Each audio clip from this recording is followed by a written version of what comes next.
Mika's mind was hazy as he stared at the nondescript hospital room ceiling, unable to tell the time of day. With his right hand, he reached for the empty space where his left leg once had been. Panic washed over him like a tidal wave, constricting his chest and stealing his breath. His sister Tara, her eyes red-rimmed from tears, sat beside him, holding his hand. "Mika, you're alive, and that's what matters most," she whispered, trying to instill hope. He desperately wanted to believe her, to feel grateful for being alive. Yet, his thoughts kept returning to the upcoming race, his future plans, and the woman he was supposed to spend his life with. That evening, Callie, his fiancée and the woman he had loved since he was 20, entered the room.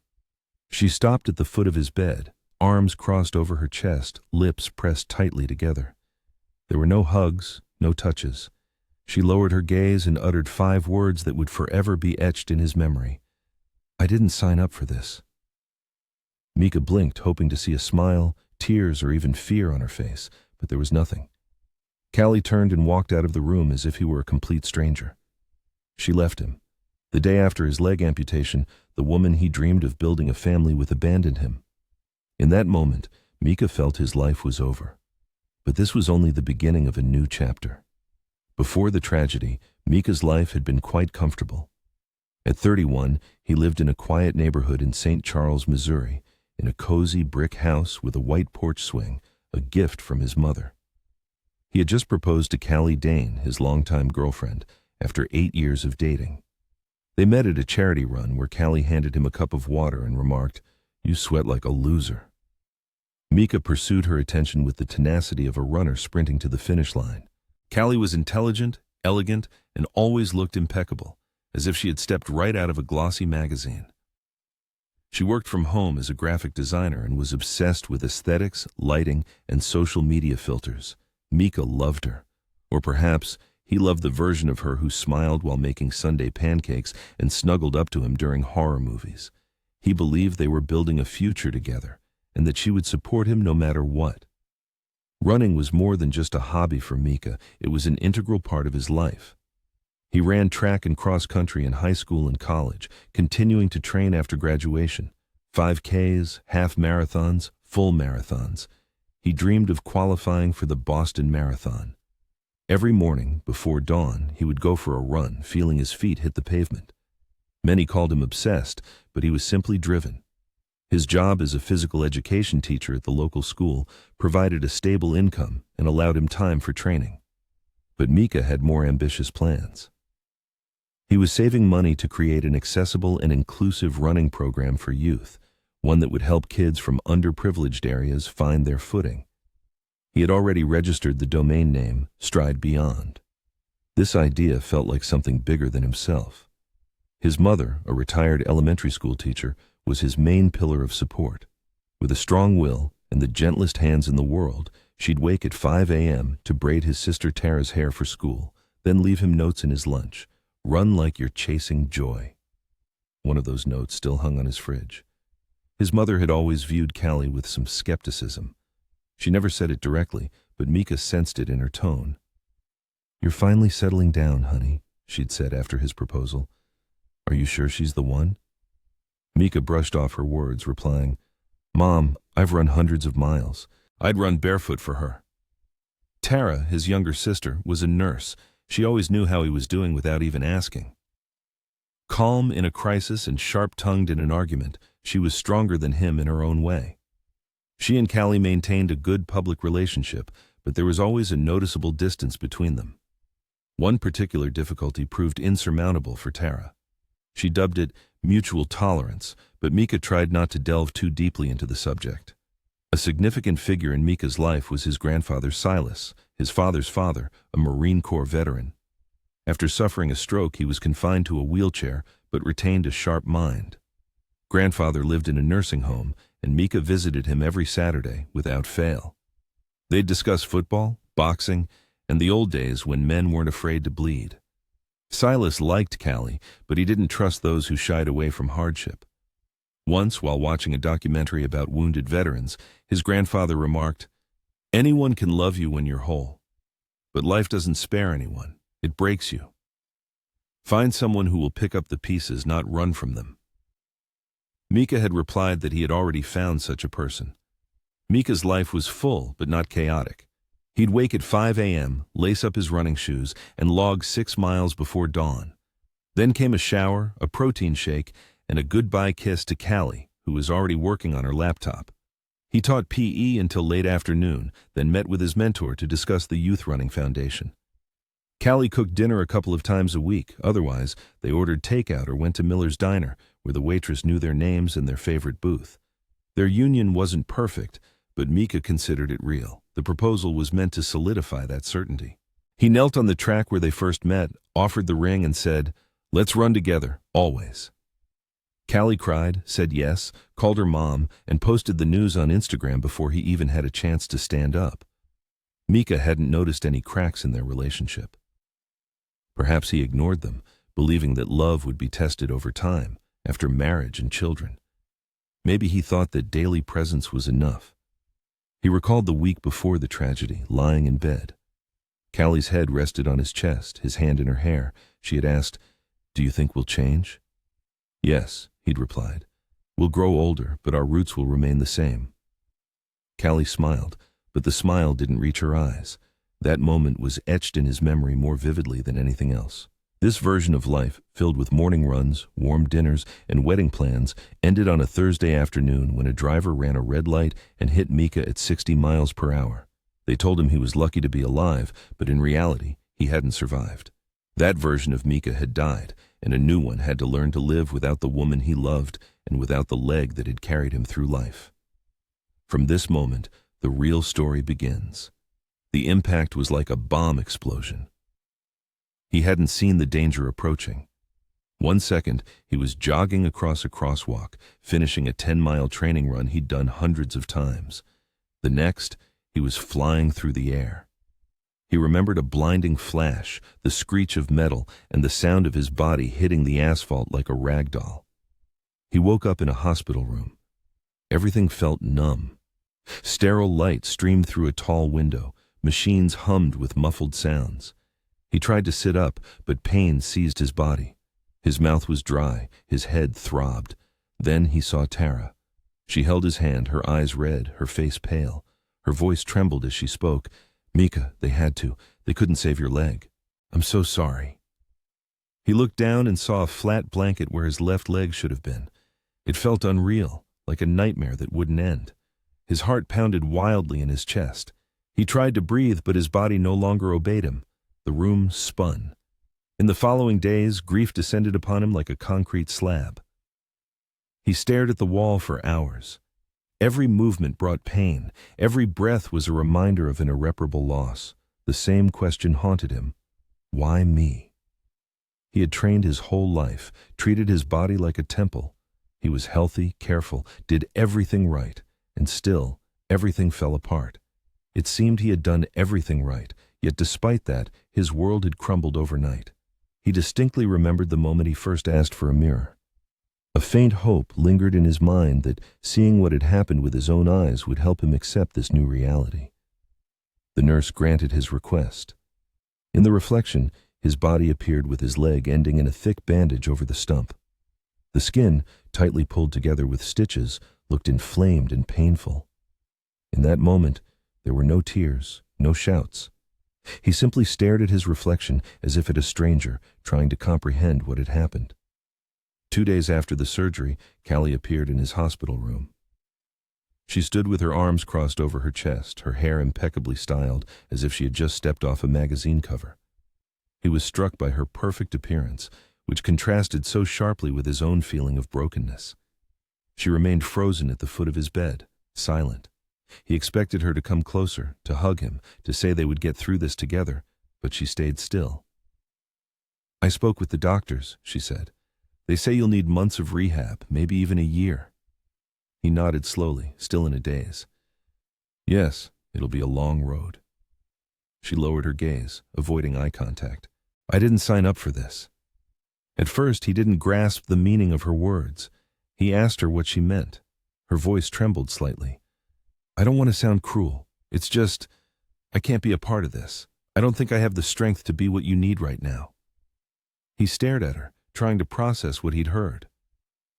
This was the woman who just 3 weeks ago had said yes to his marriage proposal. The woman he thought would be by his side no matter what. "Are you leaving?" he asked. "I don't know how to do this," she replied. "I'm sorry." With those words, she turned and left the room. No kiss, no promise, just a hurried departure, like leaving an overlong business meeting. He didn't call out to her, didn't scream. He simply lay in silence, listening to the echo of her heels fading down the hallway. That sound felt like something had broken inside him. 10 minutes later, Tara walked in and found him staring at the ceiling. She looked at his face and understood everything. "She left?" she asked. He simply nodded in response. Tara, clenching her jaw, sank heavily into the chair and just took his hand, without a word. That was her way. She never filled silence with meaningless chatter. She simply stayed when others ran. The following weeks blurred into a cycle of painkillers, physical therapy, and paperwork. He had to relearn how to move. The journey from his bed to the bathroom became a full workout. He had to relearn how to shower, get dressed, and accept help. Everything that had once been habitual and natural now became a test of willpower. The nurses were kind, but he felt humiliated. He, who once could run 10 miles before breakfast, now needed help just to get out of bed. Every night. He stared at the empty space where his leg should have been. He couldn't shake Callie's words, "I didn't sign up for this." They echoed in his mind like a cruel mantra. Memories of late-night talks, future plans, and how she used to squeeze his hand 3 times to say, "I love you," now felt hollow and meaningless. He had been abandoned at the most difficult moment of his life, and there was no sugarcoating that truth. It wasn't that she couldn't cope with his injury. It was that she hadn't even tried. This realization caused a pain more profound than the amputation itself. The worst part wasn't losing his leg. The worst part was realizing that the love he thought was indestructible could vanish the moment things got hard. And now he had to face recovery not just as an amputee, but as a completely solitary man. The next 2 weeks were spent in a fog of pain and silence. There were moments when he forgot about his disability. He would stretch, instinctively swing both legs off the bed, only to be met with a wave of pain that jolted him back to reality. Every time he looked down, the pain returned with renewed intensity. He barely spoke. The nurses tried to engage him in conversation. Tara stayed by his side as much as her work allowed. His mother visited every day, bringing something from home, socks, sandwiches, photos. But he remained withdrawn, numb, not angry, but simply hollowed out. After the tragic loss of his leg, Mika was overcome by a profound state of detachment. He seemed to freeze, losing all interest in the world around him. He remained in a daze, feeling no anger or other strong emotions, only an all-consuming emptiness. One day, he overheard a nurse's conversation and caught a phrase that stuck with him. "He's not engaging, not even with his family." These words struck Mika, as if he had a choice to be involved or not, as if he could just flip a switch and return to his old life. But those around him didn't understand the main thing. He hadn't chosen this detachment. He was trapped, having lost not only a part of his body, but also his dreams, future plans, and faith in a loved one. At this pivotal moment, his grandfather Silas appeared. He rolled into the room in his wheelchair, radiating confidence and strength of spirit. His grandfather wasn't one for tenderness, but the firm handshake he offered his grandson spoke volumes. Then, taking a seat in the corner, he prepared for a serious conversation. Silas began not with sympathy, but with his own experience. "You know what I told myself when I got wounded in '67? I said, well, no more leg, I'll walk on the other one. And for the next 3 years, I proved they wrote me off too soon." Mika remained silent, while his grandfather looked him directly in the eyes. "She left," Silas said quietly, referring to Mika's girlfriend. Receiving an affirmative nod, he leaned forward and uttered words full of wisdom. "Well, she showed her true colors early. A woman who abandons you in your time of need would have poisoned your life when you were on top." A lump formed in Mika's throat, but he still said nothing. "You've got 1 leg, 2 lungs, a working brain, and a beating heart. You have no excuses," Silas concluded, then left the room. In his words, in their weight and certainty, there was more than in any speech full of sympathy. That night, Mika couldn't sleep. He sat in bed, staring at the wall, recalling what it felt like to run, the wind in his ears, his feet hitting the pavement, the sensation of being alive. That feeling was what he missed most of all. And then it hit him. He wasn't mourning the loss of his leg, but the loss of motion, momentum, purpose. Grabbing his phone, he opened the internet and typed amputee runners into the search bar. Videos of athletes using blade prosthetics appeared on the screen. They were fast, strong, unstoppable. They looked different, but they ran as if on fire. In one video, a man crossed the finish line, his face wet with tears, his prosthetic blade kicking up dust. In that moment, something broke inside Mika. He didn't want pity, sympathetic glances, or words of encouragement. He wanted to run again, to sweat, to fall, to strain, to bleed if necessary. But most of all, he wanted to fight for something. He began researching websites for rehabilitation centers and prosthetic clinics until he found one that specialized in athletic prosthetics. It was far away and expensive, but that didn't matter. The next morning he told Tara, "I want a blade. I want to run again." She looked at him, tears welling in her eyes. "Okay," she replied. "Let's make a plan." Mika started small, learning to sit up on his own, balance on crutches, strengthen his core muscles. The first time he tried to stand on his right leg and turn, he fell, getting bruises and scrapes. A nurse tried to help him up, but he refused. "Again," he said. 3 weeks later, he took his first steps on a temporary prosthetic. It was clumsy, rigid, and painful, but Mika was moving, and no one could stop him. At night, he wrote down goals, training plans, and the name for his future foundation in a notebook, Stride Beyond. Right from his hospital bed, he called a local nonprofit coordinator and asked how to register a foundation. The person was surprised. Usually people wait until they're feeling better. Mika couldn't help but smile. "This is how I get better." He began documenting his journey, photos, notes, short videos of his progress. He wasn't aiming for viral fame. He just wanted to remember how far he'd come when he inevitably doubted himself again. As the memory of what he'd endured began to fade like morning mist, people started seeking him out again. Parents of children facing amputations, veterans, a former schoolmate who had lost an arm in a tragic construction accident, they all reached out. They sought answers, shared personal stories, and sometimes simply expressed gratitude. For the first time in a long while, he felt a renewed sense of purpose in life. He had lost not only a part of his body, but also his bearings. And now, he was slowly reclaiming his lost direction. The world didn't come to his aid. No one bestowed him with supernatural strength. But he managed to find the strength within himself to keep moving forward, no matter what. And this was just the beginning of his new path. 2 years after the tragedy, he stood at the starting line of the New York City Marathon. The atmosphere was electric. Thousands of athletes surrounded him, warming up, pacing, praying, exchanging jokes, trying to quell their nerves. He bounced slightly on his good leg, adjusting his carbon fiber prosthetic. The sky above the Verrazzano Bridge shone a cloudless blue, hinting at boundless possibilities. He had trained relentlessly for this moment for a year. Falls, tears, raw, barely healed skin, new attempts to learn how to land, to stride, to balance. All of it had been endured. And here he was. The prosthetic no longer felt foreign. It had become an integral part of him. His mother and Tara stood by the roadside, holding signs that read, "Run like you never stopped." Grandfather Silas couldn't make it, but he sent a voice message full of wisdom. "Mika, you're not proving this to the world. You're proving it to yourself. That's what matters most." The gun fired, and he ran. Every kilometer was a test. Sweat streamed down his neck, his back muscles strained, his good leg pushed off the ground with power, and the prosthetic springed rhythmically on the other side. Spectators cheered on the runners throughout the entire course. Children reached out for high fives. Strangers shouted his name, recognizing him by his bib number. Around the 13-mile mark, something shifted in his mind. It wasn't just about reaching the finish line anymore. It was about every single moment that had brought him there.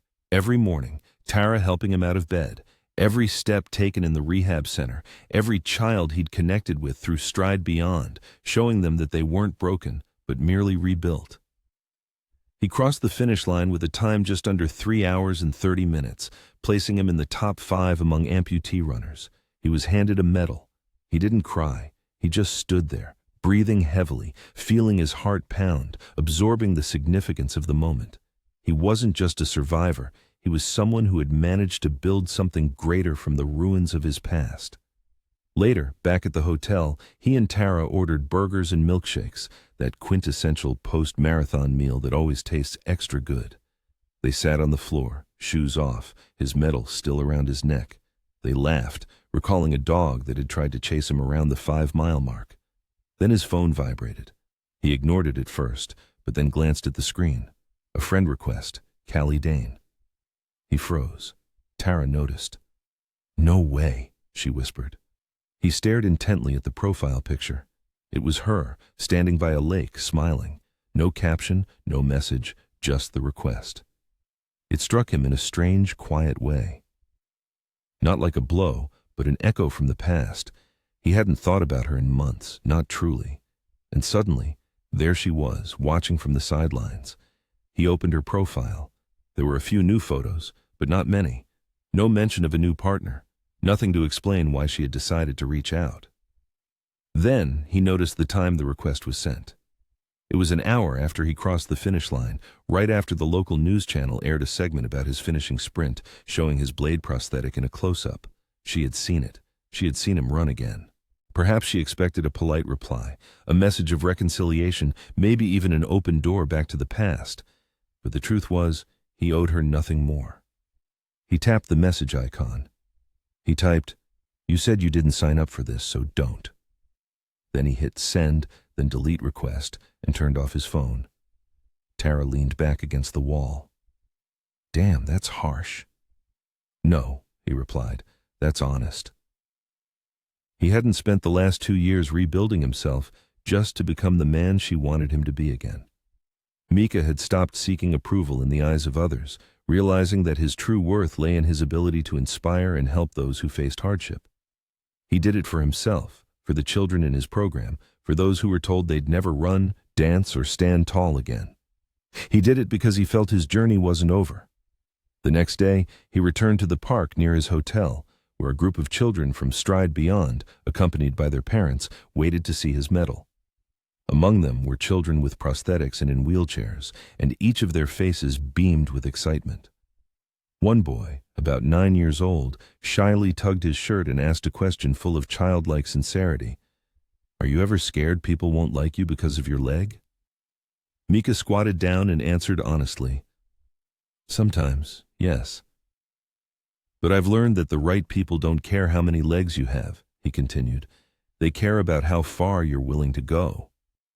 The boy nodded, as if those words had long resided in his heart. Standing up, Mika took a deep breath and felt a sense of peace he hadn't experienced in a long time. It wasn't the peace of victory, or of proving himself right, but the peace of knowing he had transformed his pain into something meaningful for others. He was no longer defined by what he had lost, but by what he had built in its place. Several months after the marathon, he stood on stage in a high school auditorium in Kansas City, holding a microphone in one hand and his running prosthetic in the other. The hall was packed with students, parents, coaches, and children, many of whom had prosthetics themselves. On the screen behind him, a clip of his New York City marathon finish played. Mika felt his chest rise and fall in sync with the movements on screen, arms wide, sweat pouring, his prosthetic bending in that final decisive stride. He looked out at the assembled audience. "Every one of us has something we didn't ask for," he began. "A loss, a pain, a moment that broke us. For me, it was an accident. For you, it might be something else. But it's important to remember, what you do next is far more important than what happened." A boy in the second row raised his hand. He was about 12, and his right arm was missing below the elbow. "Did you ever feel like you weren't worthy of love anymore?" he asked. The question pierced Mika like a blow to the ribs. Taking a deep breath, he stepped forward and answered with raw honesty. "Yes, I did. After I lost my leg, my fiancée left. She said she didn't sign up for the version of me that needed help, the version that looked different, and for a while, I believed her. I thought I was broken, that no one would ever see past what I was missing." He lifted his prosthetic into the air. "But I was wrong, because this doesn't make me less. It makes me more." A silence fell over the hall, broken first by scattered applause, then by a thunderous ovation. The entire room rose to its feet. After the speech, parents came up to shake his hand. Children asked for photos. One girl with 2 prosthetic legs hugged him so tightly his ribs creaked, but he didn't flinch. That night, he sat in his hotel room reading emails from students who had heard his speech. Some had lost limbs. Others faced injuries that left no physical scars, abuse, bullying, depression. They wrote that he had given them hope. Hope. Once it seemed just a wish, but now it was an immense responsibility. The Stride Beyond program grew. Partnerships were forged with schools, grants secured from local organizations, and volunteers came every weekend to train the children. They didn't just teach them to run, they taught them to fight through pain, to hold on to their identity when the world tried to write them off, to look in the mirror and not flinch. Sometimes, Mika thought about the life he had lost, the races he didn't run, the wedding that never happened. But then he remembered the children who now believed in their future because they saw someone like themselves refuse to give up. And then he understood that he hadn't lost his purpose, he had simply found it through a more challenging path. One day, he visited his mother. She made him a grilled cheese sandwich and tomato soup, just like she used to when he was sick in elementary school. She sat across from him in the kitchen, smiling softly as he told her about the school programs and the children who had recently joined the foundation. His mother, who had recently joined him in working with the foundation, reached across the table and squeezed my hand reassuringly. "You're doing exactly what you were meant to do," she said with conviction. I agreed, nodding.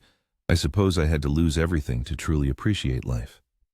She didn't argue, only tightened her grip slightly. Later that evening, I visited Grandfather Silas. Lately he hadn't spoken much, but his gaze remained sharp and alive. I shared the news about the marathon, Callie's unexpected friend request, and my decisive refusal. His grandfather nodded slowly but approvingly. "That's the kind of man I raised," he said with pride. Before leaving, I approached his wheelchair and spoke words I had never uttered before. "Back at the hospital, when you said I had no excuses, you were absolutely right. I truly didn't, but I needed someone to remind me." A smile bloomed on his face. "Strong people sometimes forget their strength," he replied. I left the room with a sense of completion, as if a story had reached its logical end. Now, I continue to run, though not always in marathons. Sometimes, it's just a few laps around the community track with the kids. Among them are those who wear prosthetics and those who simply enjoy running. I run alongside them, reminding them of what I tell myself every day: you are not broken, you are rebuilt, and that changes everything. I am no longer the person I was before the accident. I can never go back to that version of myself, but I have become stronger, more patient, and more focused on what truly matters. Callie was right about one thing. She didn't sign up for this life with me, but I did. And I would do it again, because from pain came purpose, from abandonment came independence, and from one leg came the ability to carry more than I ever imagined. And I keep running. You are not broken. You are not less. You are rebuilding into something stronger than before. Not everyone will stay. Not everyone will understand. But the right people will show up when the world turns its back on you. And that's when you'll truly know who you are.